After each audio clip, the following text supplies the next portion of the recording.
Church में आए थे हम ब्लेसिंग्स लेने के लिए, गोवा के लोगों के लिए सुख समृद्धि के लिए प्रार्थना करने के लिए। और मैं कल पोंडा में था।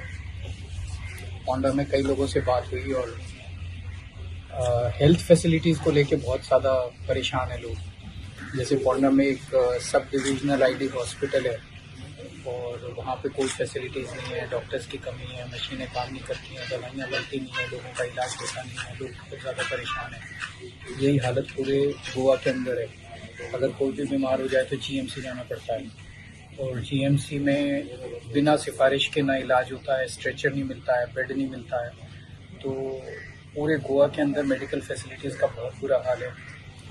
तो हम डिमांड करते हैं कि जैसे पंजाब के अंदर अभी हमने 10 लाख का इंश्योरेंस किया हर परिवार का, ऐसे ही गोवा के अंदर भी होना चाहिए। और कल मैंने पोंडा के लोगों को यकीन दिलाया है कि अभी पोंडा बाई इलेक्शन है। पोंडा में अगर वो आम आदमी पार्टी का एमएलए बनाते हैं तो सबसे पहला काम हम ये करेंगे, जो सब डिविजनल हॉस्पिटल है, आई सब डिविजनल आईडी हॉस्पिटल, उसमें सारी फैसिलिटीज़ तुरंत मुहैया कराएंगे और ताकि लोगों को, वहाँ के लोगों को उसका फायदा हो सके।